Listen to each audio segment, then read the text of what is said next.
Okay, don't cry. We're gonna send the police.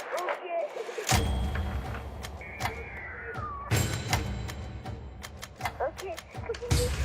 Yeah, they're on the way, but I'll keep you on the line till they get there. The police are coming.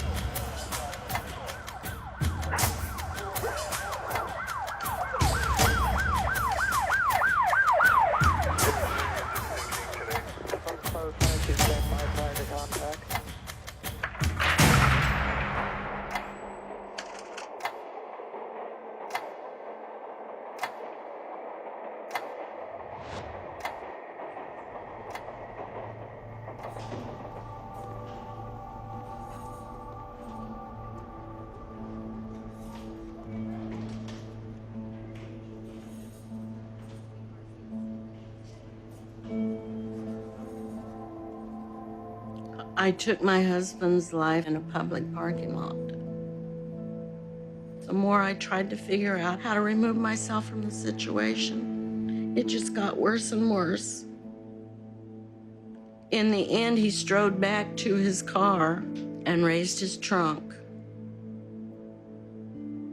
I feel and I know that he was going for a tire iron that he had threatened me with the week before. So I ran my car into the back of his car.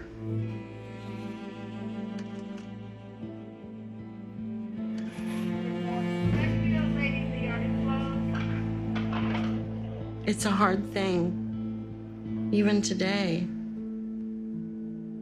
And why did I do it? Why?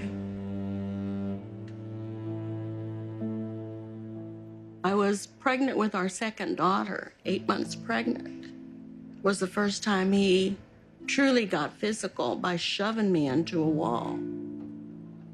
As the violence and anger escalated, I never doubted for a minute his threats. He told me from the earliest days the only solution was for both of us to die. And I never doubted it. Over time, it wears you down. It wears you down till you don't know what you believe in.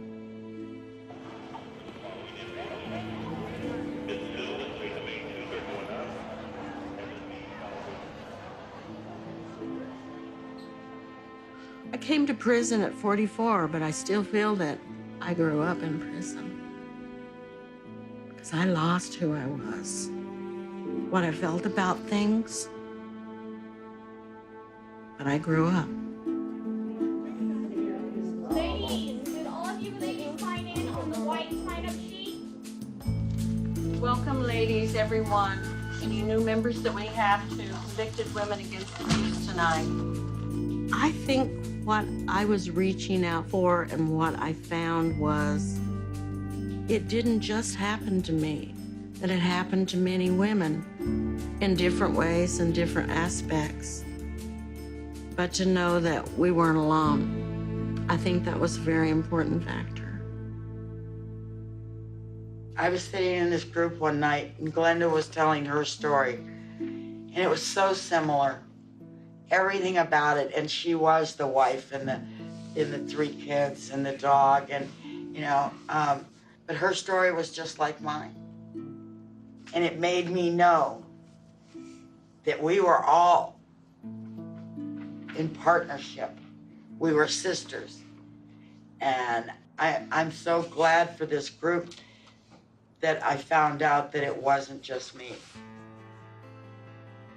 Convicted Women Against Abuse has done so much, not only for the prison and for the women, but it has also done so much for the communities out there because so many laws have been passed, because it has gotten so much recognition. Locked behind bars, these women are making history, not for killing the men they once loved, but for forming a support group to fight for change. You know something? From inside prison, we're doing something. We've all been treated as though we were cold-blooded killers. This group, the first of its kind in the U.S. prison system, was created by inmate Brenda Klebine. a woman who discovered a sisterhood of prisoners with the same dark past of domestic violence, seeking a source of hope.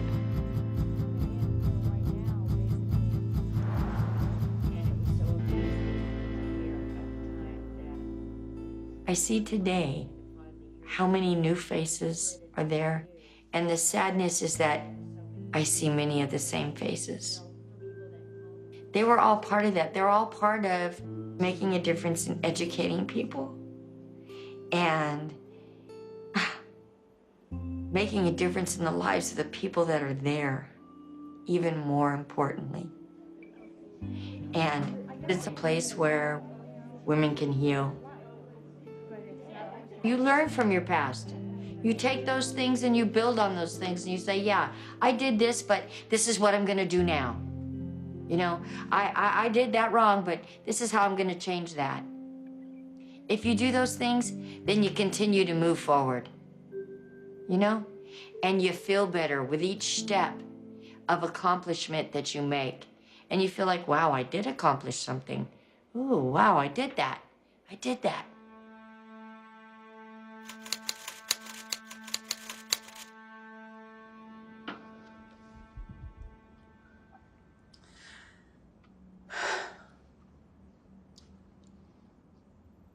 I can't do this. I know you can. Rosemary, keep going. You've got to share your story. Don't be afraid. Remember, it gets easier. Right. Silence. You learn it at a young age. When I was being beaten at home with my father, when I was being molested, everything is silence. You don't tell, you don't talk. I said if a man ever hit me, I would walk out the door immediately. That isn't exactly what happened. It didn't start out as abuse. He was my knight in shining armor. He was the most excitement that I'd ever had in my life.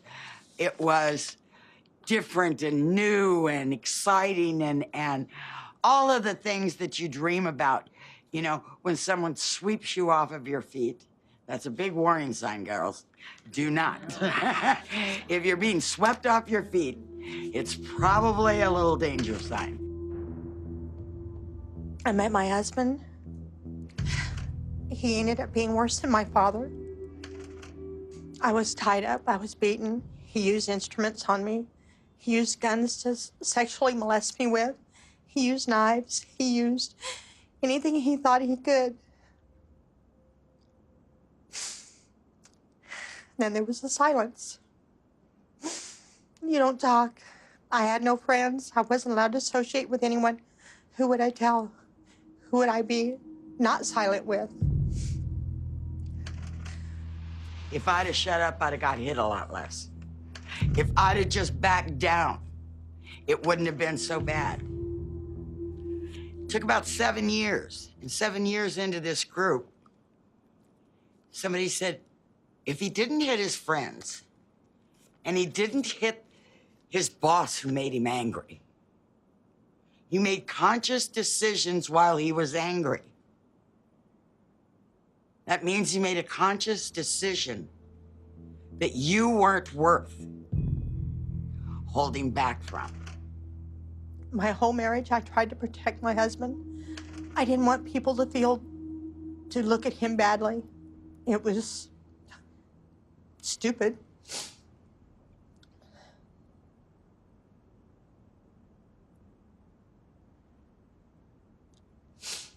I didn't want them looking at him badly in his grave. Or maybe somewhere I didn't want them looking at me, since I was the one left behind.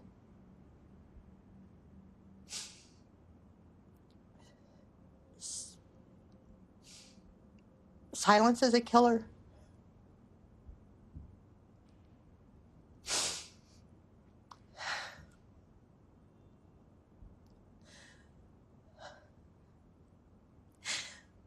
My name is Rosemary, and I'm a survivor.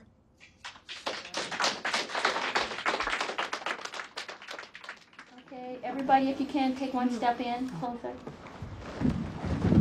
I think we can do it again. We had to learn and understand that that house ain't worth it, he ain't worth it, those fake tears ain't worth it, it ain't gonna work, and no, I'm not coming back. If I paid attention to those clues years ago, I never would have married him. When he started telling me what to do and what not to do, what makeup I could wear, what makeup I couldn't, what friend I could have, what friend I couldn't, and how they were no good in my life. They really don't care about me. God, I thought he loved me, and what he was doing was isolating me. Okay, if I knew that then, geez, if I only knew then what I know now. Because I went from one incident to the next. I felt like I couldn't breathe. I was beaten around every single wall. I had 3 broken ribs, I had a broken collarbone, and all I could think about was, I failed my son. I failed because I couldn't make it work. I tried and I tried and I tried and I couldn't make it work. I just couldn't. Today, I know that there were many reasons why I didn't leave. There's no one set answer to that question. After a while, you don't feel capable of raising children on your own, financially, psychologically. You're somewhat, in a sick way, you're dependent on the man that's making your life hell.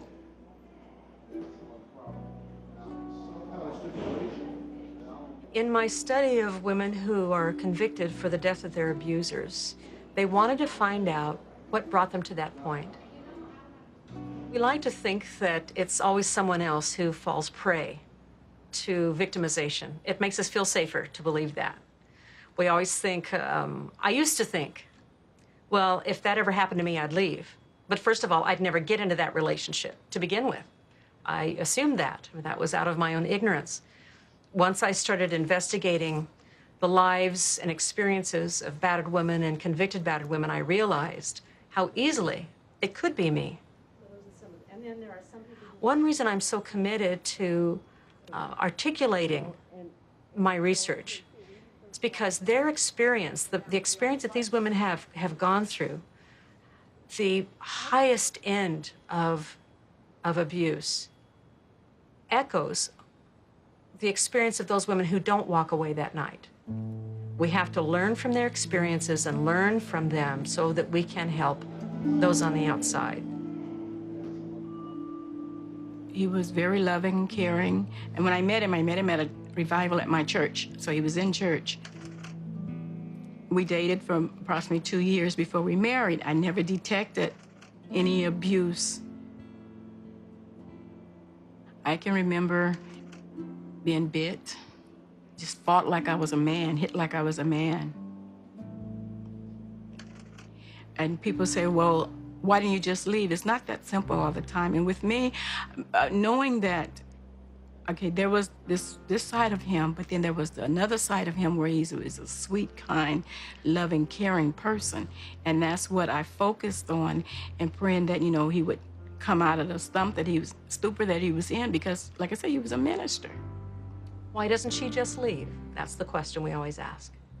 Let's think about the question some more. It assumes that leaving stops his violence, when actually, leaving escalates the violence. We have a term for it. It's called separation assault. It happens so often that when she tries to leave, he intensifies his violence. In fact, she is at 75% increased risk for being killed after she leaves, and she stays at an increased risk for 2 years. Leaving does not stop the violence. But if you're in the church, you're taught that, okay, you hold on in there, God's gonna work it out, just have faith, just hold on. But it's not always that easy.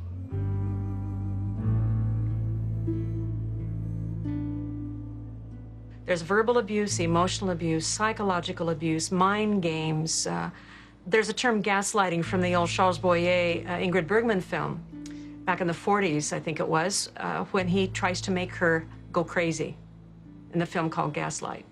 So we use that term today to describe when an abuser systematically sort of makes her feel crazy. For example, he will say something and then she'll repeat it to him and he'll say, I never said that. That didn't happen.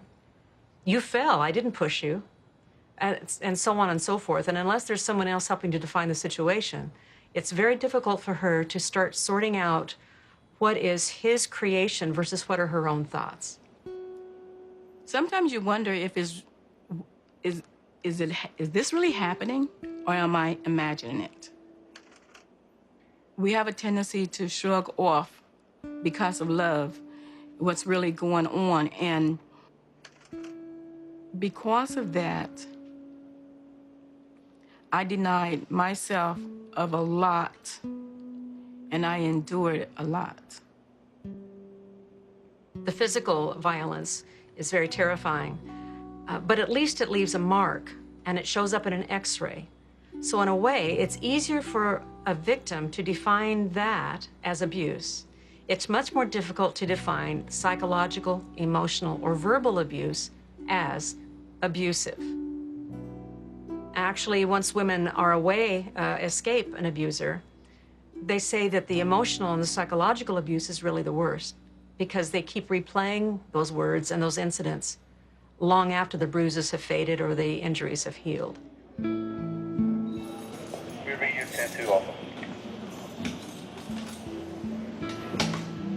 We don't even know the difference between unhealthy and unhealthy when you see a man who, you know, calls you a bitch, you think he's just having a bad day. You know, when you get into CWAA, you start recognizing that these are the subtle signs that things are going to escalate and get worse, and they're never going to get better. But when you come from an abusive past and you've had an abusive relationship and you don't see any options, I didn't see any options. I saw no way out. I sought the only ways that I could find. One was the police and the other one was my mother. Both of those options were not options. Where was I to go? And early stages of how you would deal with it in policing in the 70s and in the 80s and up until maybe the late 80s, early 90s, was you would go into someone's home when there was a domestic violence call and you would separate the parties, you'd interview them, you would warn them that if we have to come back to this house again, we're going to make an arrest. And we weren't trained in how to identify the primary aggressor. We just kind of said, hey, keep it down, resolve your problem. If we come back, someone's going to jail. And that was the way we dealt with it. I called the police at one point and they told me that it was a domestic dispute and I didn't have any marks on my body and therefore there was nothing they could do. I believe, if I'm not mistaken, there wasn't shelters at that. It was in 1988. They had hotlines. I didn't find that out till later, but I found out later they did have hotlines. I don't know what they did, but I don't think they ever had shelters at that point. But the police told me that there was nothing they could do, that he didn't leave any marks on me. So I think the law has been pretty good in adjusting itself and giving these options of restraining orders, keep-away orders and the like, to let anyone who's tempted to kill another person know that you don't have to use that option. There's other things there for you. At the same time, you know, there are those who, when they beat a woman, will threaten, you call the police, I'll kill you. So there's this imminent fear of being killed also. But even if that's the case, there's always the escape route that's the best route. You just, instead of killing your husband in bed while he's asleep, what you do is you pack your belongings and get out of there and then go on to a safe haven and then reconstitute your life without putting yourself in jail for killing another person. when I went to the police, I had slept in my car with my kids. In front of a friend's house. I couldn't even sleep inside the house, and it was pouring down rain.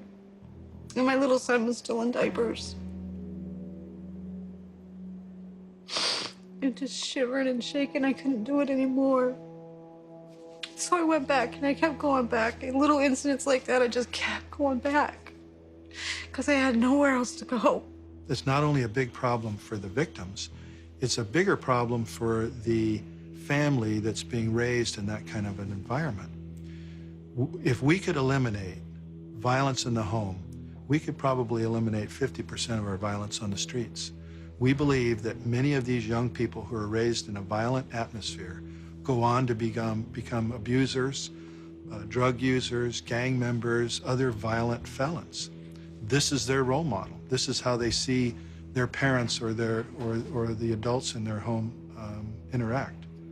I had to always be cautious that they weren't doing something wrong, or that they were asleep when he came home, or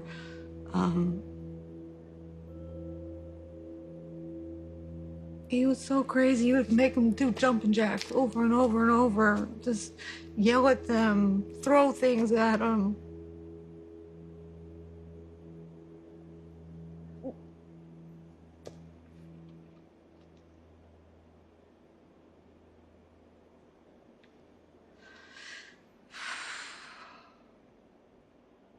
My poor kids.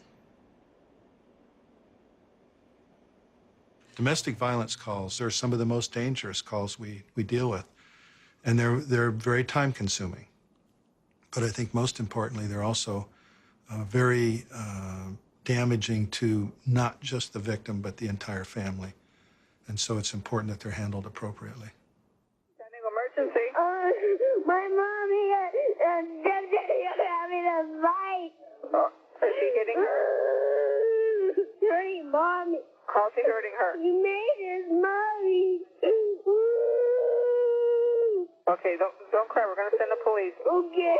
They're on their way, but I'm gonna keep you on the line. He just knocked my sister out. He pushed her down on the floor.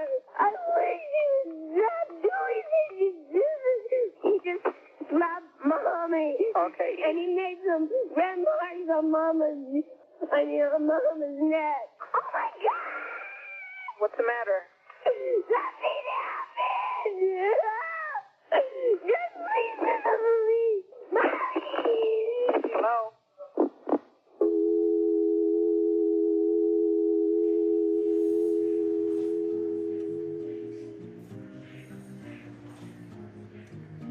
We hear from almost every battered woman or abused child, I'm walking on eggshells, because they know to watch the abuser's every move.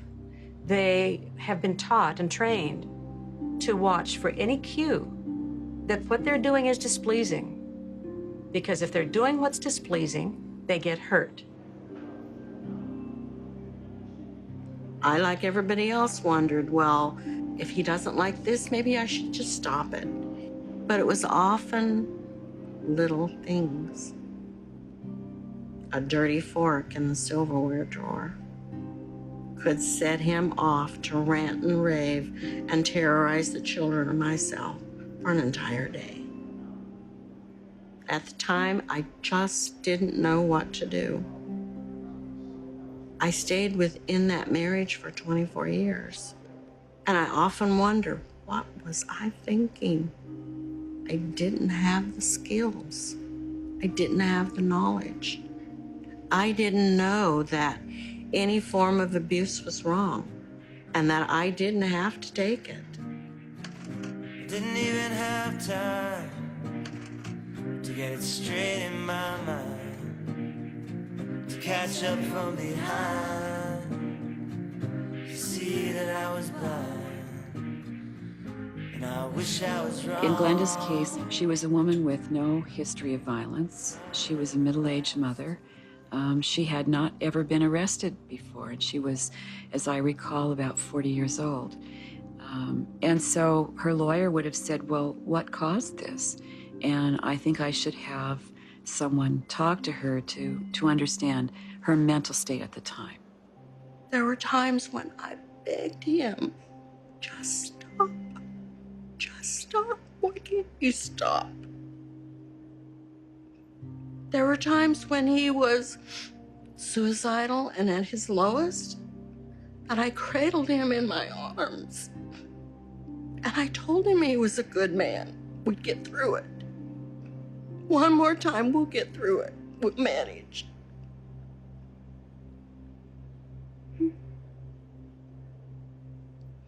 And so we'd get through one more hurdle.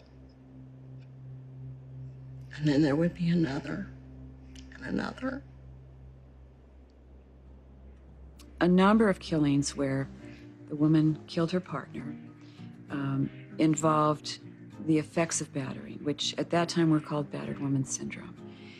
And the effects of battering had to do with her perception. It's not our perception of whether she was in danger. It's what she feels based on what she knows about this person. When they see that danger, when they feel that man is angry at them, they flash on all the other times they've been hurt. They often get so scared, they go into a dissociative state where they're all about survival and protection. General public in the 80s had no real idea of how many women were abused, the severity of the abuse they suffered, what was involved in their lives. And so they didn't appreciate those situations when they were presented with them as jurors. And so many jurors were not terribly sympathetic. I'm not a lawyer and I'm not a judge, but I feel that she got abused throughout her life, and now the system is abusing her because her story, what happened to her didn't come out. He abused her for 20 years. She kills him in a 3-minute altercation in a parking lot. In any case, we are judging by what happened and the evidence given to us. She killed him. If they're going to disregard the way he abused her, then they're convicting her on half the information. How it is right now is how it's always gonna be. It's here, then it's gone. Love doesn't last too long.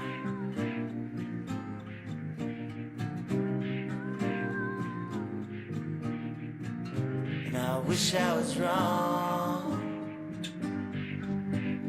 Love doesn't last too long. All jurors saw, because that was all that was presented to them, was a woman who had armed herself and killed an unarmed man. So those facts, if that's all you see, more often than not, you're going to be convicted of first or second degree murder.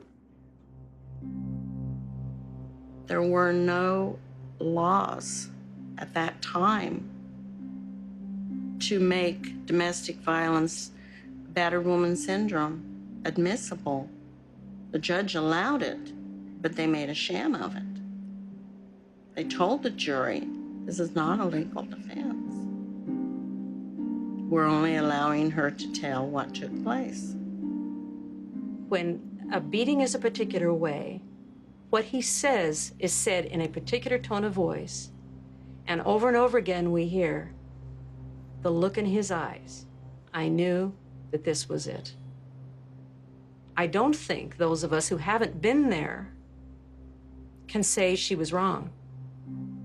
These women, along with lots of other people who've been convicted of first and second degree murder, are in prison because of the process, not because of their cases, not because of the facts of their cases. At 22, I don't know how well I could have made an argument, how bright I was enough to make the argument, but could there have been something I could have done to prevent her from going to prison for so long? Because I thought she was going to do 7, 8 years, the longest. And then she'd be out and living her life. But knowing she's been in there for this 20 years is frustrating. It's sad.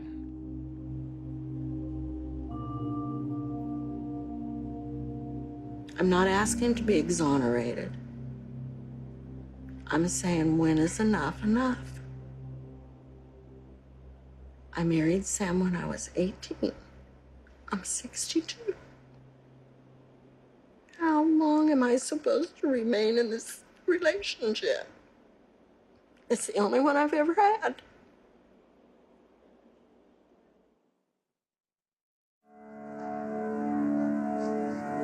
We got legally married on July the 5th of '82.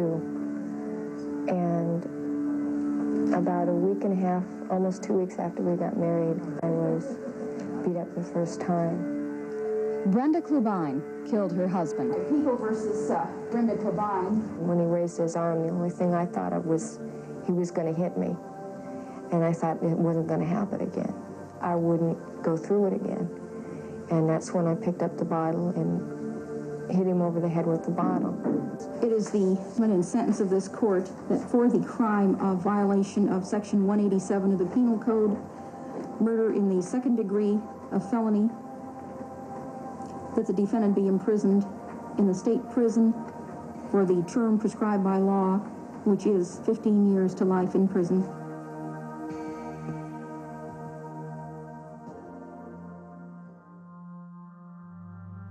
When my jury convicted me for second-degree murder, I knew then that it was over for me and my son. The judge said, I have to recommend your son to the California Department of Adoptions. He was not quite 3 years old. So we played.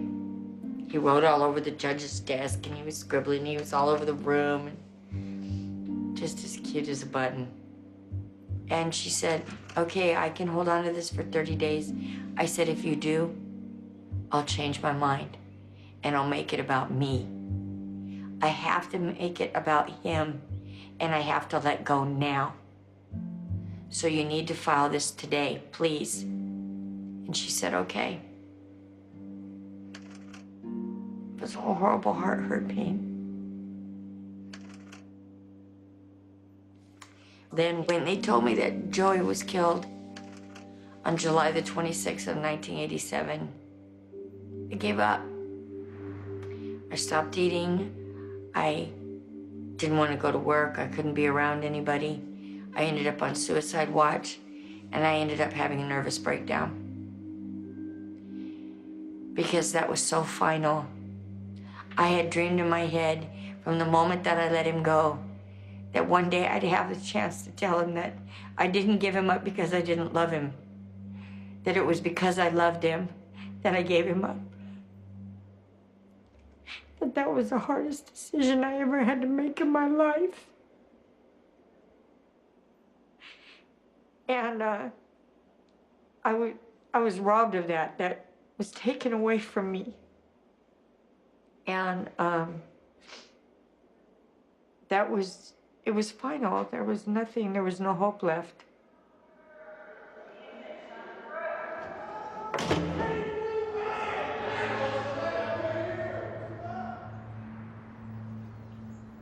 So in one night, there was a crossroad, and there was a decision I had to make. I was either gonna commit suicide that night, and I made a conscious decision, or I was going to make it. I was going to do something. I was going to start a group where we all could understand what was going on. What was the problem? How do we learn why we keep being people's victims? I've had all these people over the years saying, oh, that didn't happen. You weren't abused. And I've been so damaged even since I've been imprisoned by that. And it was that one night that that decision just became the conviction of my heart, and still is today. When I hear Glenda Crossley's pain and what she went through, when I hear Rosemary Dyer's pain and what she went through, I saw what it's cost, what the damage has done. So I just wrote a simple letter asking the governor, we've been in prison for multiple years, we're abused women, we've suffered, we are offenders, but we're victims, da-da-da, and everybody signed it. There were either 32 or 34 of us, total. And I mailed it. And before I knew it, there was this big, wow. You know, the governor's office responded back, and they were gonna look into these cases. And so all of a sudden, California Women's Caucus wrote me back. And the chairperson at the time was Jackie Spear, Assemblywoman Spear. And she said, hey, I want to come down. I want to hold a public hearing, da-da-da-da-da. And I was like, wow. I'm going to ask at this time the women that are here to testify to please come forward. My name is Glenda Crossley. I'm 56 years old, and I'm doing life in prison for killing my husband in 1986. The law to allow evidence of battered women syndrome did not happen until 1992, 4 years after I came to prison. Well, in '92, the legislature passed the Evidence Code, Section 1107, which allowed this expert testimony as admissible evidence. CWAA got people to be interested in that issue. We need all our sisters home. Our families are missing their mothers, their daughters. Their efforts led to legislation in 2002, which gave them the right to go back to court on a habeas petition. About 10 years after they started the effort, it was an incredibly significant achievement, and particularly given the fact that it was started by a group of women who were incarcerated serving life sentences.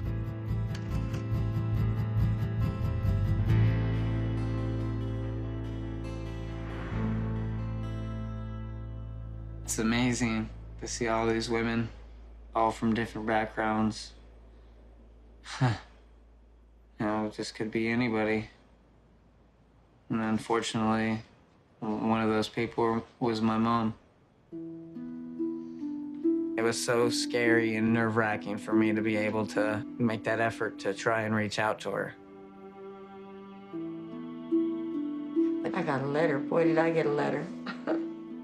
I got a letter from my son. And I look at this collage of photos and I go, oh my God. And all I could really focus on is that you're the miracle I prayed for so many years. You are my miracle. I was so frightened that he'd be ashamed of me. I know he'd written that he said that he was proud of me and was happy that I'd done what I'd done with CWAA, but that didn't seem real for me. I needed to hear it from him face to face.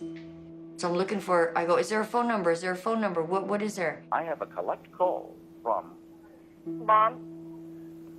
an inmate at California Institution for Women in Chino, California, to accept. I had like 30 people were standing around me in the foyer looking at me while I'm on the phone for my first phone call. And they're all crying because I'm boo-hooing like a crazy person. I'm going, oh my God, I talked to my son. It's about time. Yeah, it definitely is. They can't take this from us, can they? No, not anymore. I don't think they could take anything else from us. You know, I just want to make everything right. I have to remember that I can't make up for what was gone. We can only go forward. He's a man.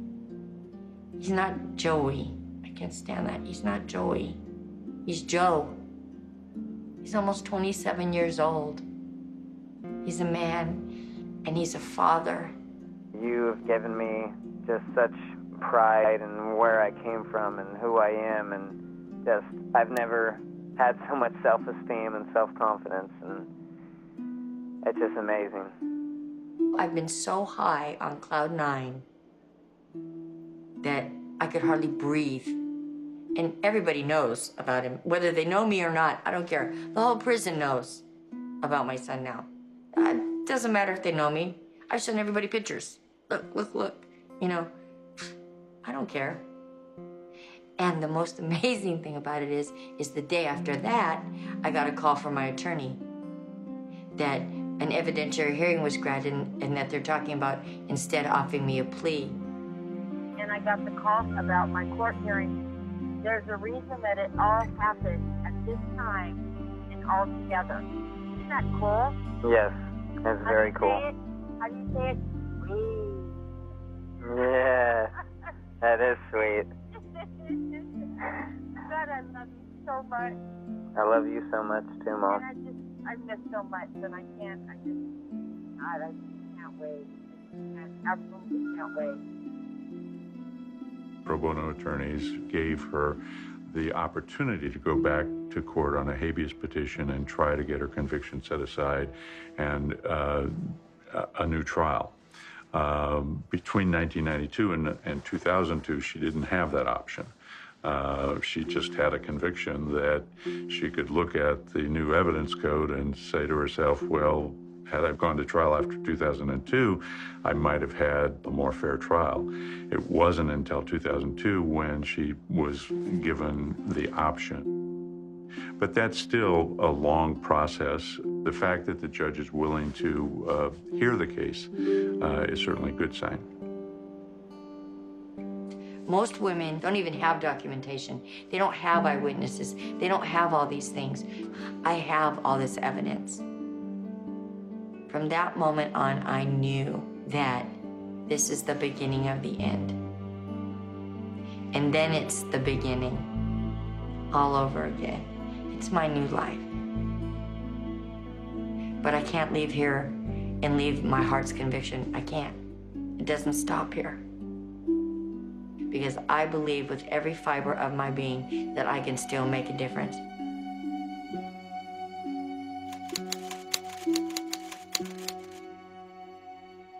I see some amazing women in this grove. And I remember when just about each and every one of you got here, okay? And you've grown so immensely. And you're not that victim anymore.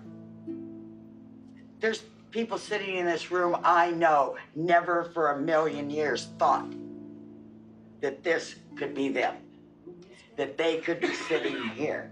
Glenda, I know you never thought that you would be in prison. You were married for 25 years to this man. But it's important to recognize that if you're in a situation and it isn't good, you gotta get out. You've gotta get out. If I had gotten out, I wouldn't be here. If I could just say one thing to a young woman who's beginning in her life, if you feel trapped, you are. And that's what this group has always been about. It's never been about staying in that victim role. It's about moving forward and making a difference somewhere, because nobody understands until they're educated, correct? Right. Okay, that's where it starts. It starts with education. They want to help other people. They look beyond themselves. They don't want others to go through what they've been through. They want men to know how to treat women. They want their sons to know how to treat girlfriends. They want their daughters to know that they're worthy of all respect, and that women are able to make decisions about their own lives, and that a woman is a whole person even if she's single. And all these things that they didn't understand before, and that it's okay to make decisions to help yourself, to be healthy, and to be safe. Stop ignoring it. Everybody needs to stop ignoring it. It's not going to go away. We can't eradicate it, but we can make it better. The thing is it takes energy to make it better. And it takes people caring and having a conviction of their heart and wanting to follow through. Just like CWAA. I followed through.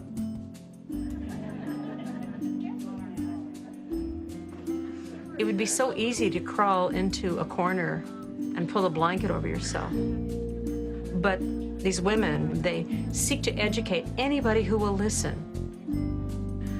And they try to keep others from following the same path that they were on. We have to learn from their experiences and learn from them so that we can help those on the outside. They are too valuable to keep hidden away. And their voices are too important to be silenced.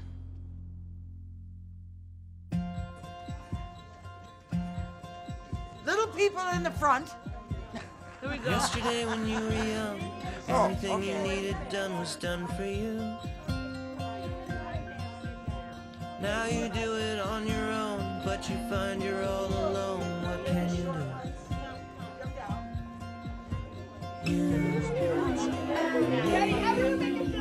Walk on, walk on, walk on, 'cause you can't go back now. You know there will be days when you're so tired that you can't take another step.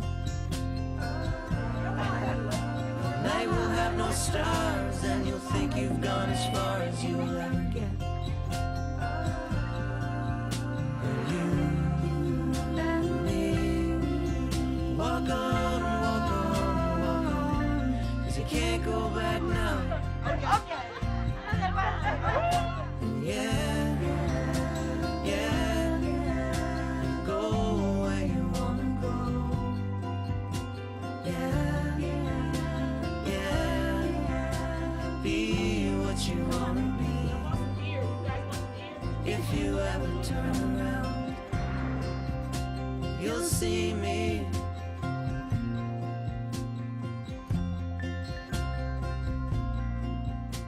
I can't really say why everybody wishes they were somewhere else.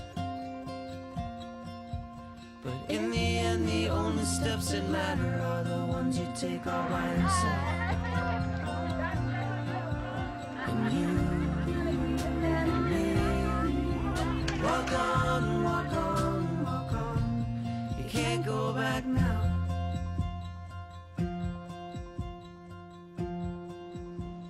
We are on the record in the matter of the People versus Brenda Klubine.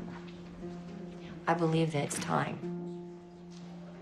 Police reports, hospital records, expert testimony, all of these things are being submitted to court in my writ. It was all meant to be right at this point in time. Because I have my son, and my freedom is just a short distance away now. Pursuant to 1473.5, I'm modifying the judgment in this case. Her credits include 26 years of custody credits. I don't know how you're going to enter that into the computer, and I'm ordering her released forthwith. Good luck to you, ma'am.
Turn around, you'll see me. Walk on, walk on, walk on, 'cause you can't go back now. Walk on, walk on, walk on, you can't go back now. Walk on, walk on, walk on, you can't go back now.